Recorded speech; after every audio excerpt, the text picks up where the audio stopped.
There was once a man named Adrian Cole, a name that echoed across boardrooms, charity galas, and business magazines. To the world, he was the perfect symbol of success, a self-made millionaire, known for his sharp suits, gleaming cars, and the empire he had built from nothing, but beneath the luxury and confidence. Adrian carried something the world couldn't see, a quiet ache buried deep within. He used to be a family man once. Years ago, when his life was simpler, Adrian had fallen in love with a woman named Clara.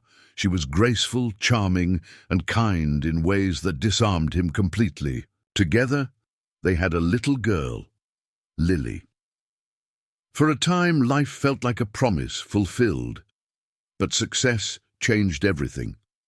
Adrian's hunger for achievement grew faster than his marriage could keep up. Long nights at the office replaced family dinners. Business trips blurred into months away from home.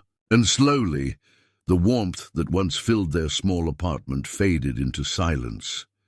Clara, feeling abandoned and unappreciated, grew cold and distant. Words turned into arguments, arguments into bitterness, and eventually papers were signed that tore their family apart. Adrian gave Clara the house, the custody, and enough money to live comfortably. He told himself it was for the best, that Lily would be happier with her mother while he provided for them from afar.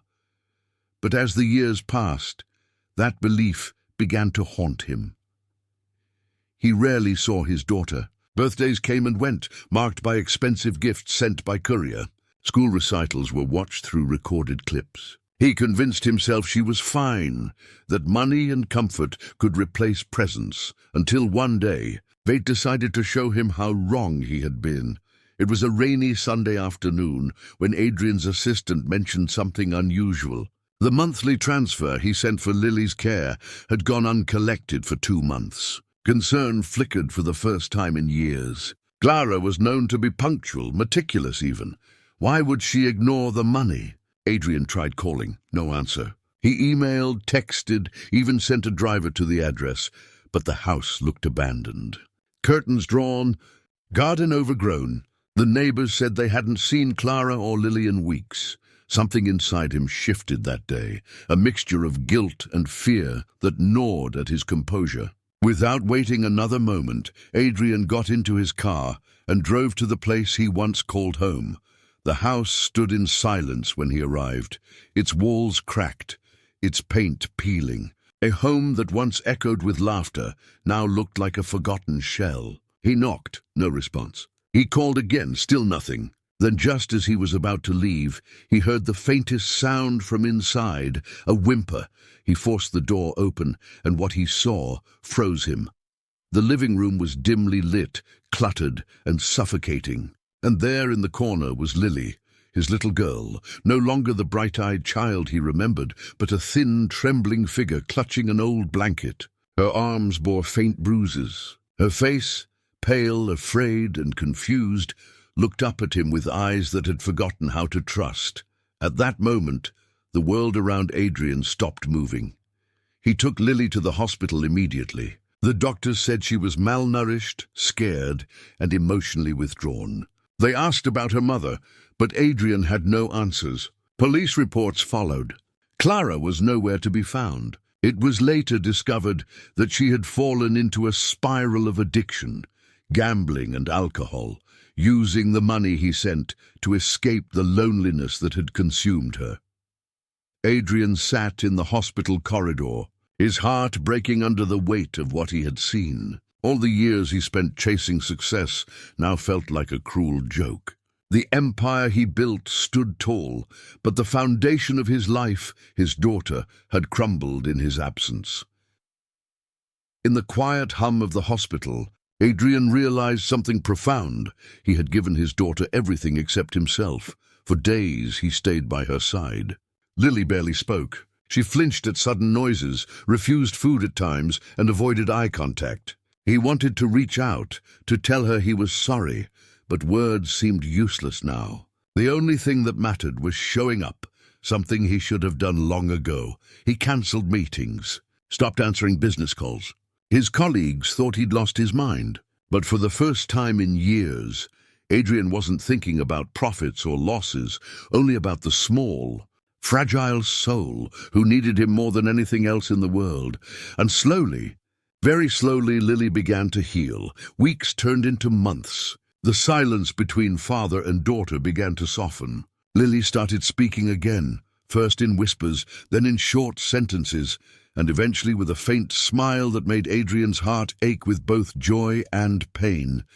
He learned to wake her up gently, to cook breakfast with her favorite jam, to sit beside her during therapy sessions and read bedtime stories at night. He wasn't perfect, but he was present, and that made all the difference. There were nights when she woke crying from nightmares, calling for her mother. And Adrian, holding her close, realized how deep her wounds truly went, wounds that love alone couldn't heal overnight.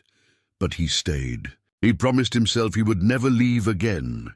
One afternoon, as they walked through a nearby park, Lily stopped by a group of children playing and watched silently. She didn't join them, not yet, but there was a light in her eyes he hadn't seen before. That small moment, that tiny flicker of hope, told him that healing had begun.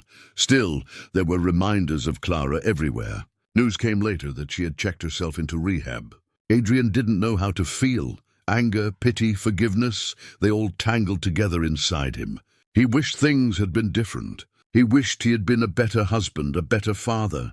But life, he realized, doesn't grant second chances easily. It demands that we earn them. And so he began to do just that. Months later, Clara asked to meet Lily. Adrian hesitated at first, fearing it would reopen old wounds. But Lily surprisingly said yes. She wanted to see her mother. The meeting took place at a quiet garden near the rehabilitation center. Clara looked frail but sober. Her eyes, once fiery and proud, now carried remorse and exhaustion. She knelt before Lily, her hands trembling, tears streaming silently. There were no words spoken, only the quiet exchange of pain, regret, and a fragile kind of forgiveness. Adrian watched from a distance, realizing something he had never understood before, that forgiveness isn't about forgetting the pain, but releasing the hold it has on you. For the first time in years, peace entered his heart. He didn't know what the future would hold, whether Clara would recover completely or fade into the past. But he knew one thing for certain. His daughter was no longer alone. The mansion that once felt empty now echoed with laughter. The man who once lived for success now lived for something far greater, love in its most unguarded and genuine form. Years passed. Adrian's business changed hands. His public image faded, but he didn't care. His wealth no longer defined him. What mattered most was the quiet life he shared with Lily, helping her rebuild her confidence, celebrating small victories, and being there through every step of her healing. Lily grew stronger, braver, and more open-hearted than he could have imagined. She began volunteering at a children's shelter, helping kids who came from broken homes, just like she once had. Her compassion became her strength. One evening, as the sun set across their garden, Adrian watched her laughing with friends, her joy filling the air like music. A single tear rolled down his cheek, not of sadness, but of gratitude. He finally understood the true meaning of success. Life had taught Adrian Cole a truth no amount of money could ever buy. You can rebuild an empire, but you can't rebuild lost time. He learned that love cannot be outsourced, and presence cannot be replaced by gifts. The truest measure of wealth is not in what we earn, but in what we nurture, in the hearts we heal, the people we stand by, and the moments we choose to share. Because in the end, no title, fortune, or fame can compare to the quiet power of love, the kind that forgives, endures, and redeems. And as the stars filled the night sky, Adrian whispered a silent promise to himself and to every parent who might one day listen to his story. Never let success make you forget who you're succeeding for. No amount of wealth can replace the time and love we owe to the people who matter most. True success is not measured by what we build outside, but by what we heal and protect within our hearts.